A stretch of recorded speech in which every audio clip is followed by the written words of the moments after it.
Hello, I am Sarah, the hormone nutritionist. I want to talk to you today about the stuff that perimenopausal women get told.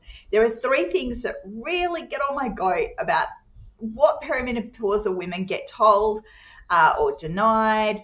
There is a lot of stuff out there that is just complete rot, and sometimes we're told this stuff by health professionals that really should know better. I recently had to do some research on perimenopause for something quite specific, and I was so disappointed in the lack of research that was available. And this seems to be flowing through to the information and stuff that we get told. There are a lot of hoary old chestnuts out there that just kept being turned over and over and over again, and they're just not true. So the first is, and this one really bugs me, you just need to eat less and exercise more. When somebody in perimenopause is saying that they can't lose weight, that they have been trying to lose weight, that they have tried every single diet that is out there, they have tried fasting, they have tried paleo, they have tried intermittent fasting, they've tried this diet, that diet, everything. They've tried more exercise, they're exercising beyond human capacity, and they're still struggling to lose weight. This is such a shaming and dismissive comment. It is just simply not that simple. There are so many hormones at play in this instance. One is that estrogen actually starts to drop at some point in perimenopause, and that causes us to be less insulin sensitive. If we're less insulin sensitive, so therefore insulin resistant, we are more likely to put weight on around our middle.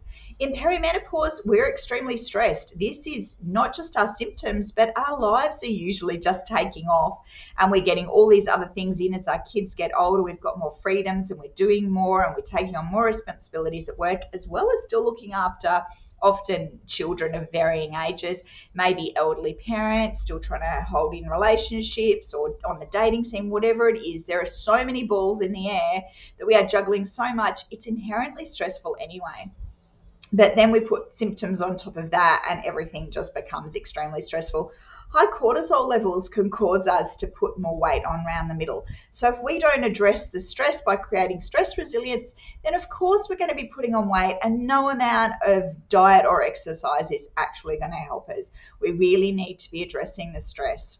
And then also we have that hardcore exercise is actually raising stress levels as well, which is contributing to the weight gain. In my program, the Sparkle Method, I do have some women who come on and they're athletes, they're triathletes, they are runners, and they will spend 2 weeks, as requested, they will spend 2 weeks without exercise, but come and they will lose weight. And then come the time when they can start to reintroduce exercise, if we don't do it gradually and in the right way, if they go straight back to what they were doing, often we see weight loss stalls. It is just down to cortisol levels. So there are lots and lots of really rubbishy reasons why that comment, you need to eat less and exercise more, simply doesn't hold true for perimenopausal women. It's just not that simple. We have a lot more going on for us that we need to be addressing than just eating less and exercising more. I wish it were that easy. Right, the next one is, this is from health providers, so often doctors, GPs. It's not perimenopause, you're just depressed. Take an SSRI, which is a antidepressant, or another drug to fix it. Okay, this completely ignores the fact that perimenopause exists, menopause exists, that we have a whole set of different things going on for us that could be causing anxiety or depression. For some women, the symptoms are so severe, of course they're depressed, but instead of dealing with the actual problem, we're given an antidepressant. Nobody goes, well, do you know what? Maybe you're in perimenopause. Let's have a look at what else is going on for you and let's see what we can do. They should be doing that. They shouldn't be just saying, oh, here's a tablet that will fix everything. Partly the problem with that is that if you are anxious or depressed and you do need an antidepressant or an anti-anxiolytic, then absolutely take it if you need it. But if you don't want to, or if you're like, no, that's just a single symptom, I've got all this other stuff and I'm sure I'm in perimenopause, then you need to be pushing for a second opinion, push to get the treatment that you actually want. push to get acknowledgement, because that's just crazy to be fobbed off on one symptom.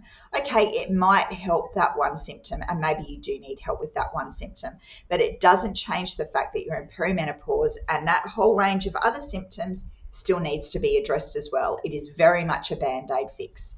A lot of women going through the Sparkle Method actually find out that a lot of that stuff is alleviated just through eating the right foods and getting the proper support that they need. Learning about their hormones is a huge way that we help women in perimenopause. Right. So that's 2 down, 1 to go. This is the last one that really bugs me. And it is just complete denial. It is, oh no, you're not in perimenopause, your hormones are fine.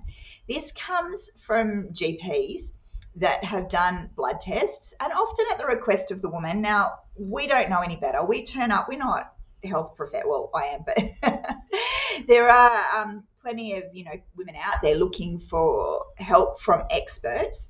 And they go in and they're like, all right, I think I'm in perimenopause. Can you test my hormones? And the doctor will agree or not, depending on who you get. But if they do agree, then they'll look at the hormones that have been taken on a single day at a single moment in time of all your hormones that are constantly in a state of flux. So you can see the problem already.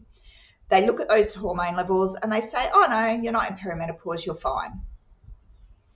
So all those symptoms get ignored. All your age group gets ignored. Everything that is going on for you, your crazy menstrual history, your crazy hormones, your mood, all the things that you are saying are problematic, all the reasons why you wanted the blood test in the first place, all those symptoms are being ignored because the blood test says your hormones are fine on a particular time, on a particular day. No. In this instance, ignore the blood test, because you know what? Your hormones might just have been playing ball on that day. They might have been playing nice and going, oh yeah, we're fine today.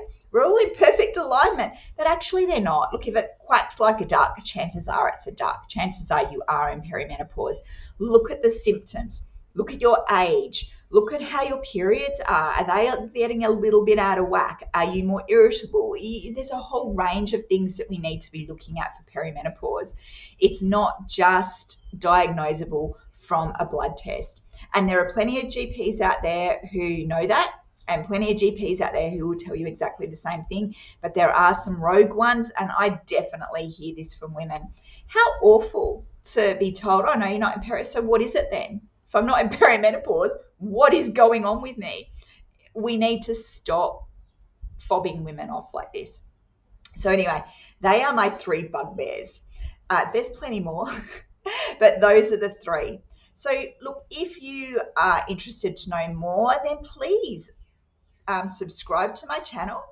And you can like me on Instagram. I am the Hormone Nutritionist. And also you can like me on Facebook, the Hormone Nutritionist, with Simply Healing, with Sarah Dobson Simply Healing. It's something like that. So go and like me and follow me, do all the things. And if you want more information on the Sparkle Method, which is the very specific program that I run for perimenopausal women that is nutrition based, then give me a shout out. You can comment below. You can go and jump and you can DM me or PM me. You can email me. There are loads and loads of ways that you can get a hold of me.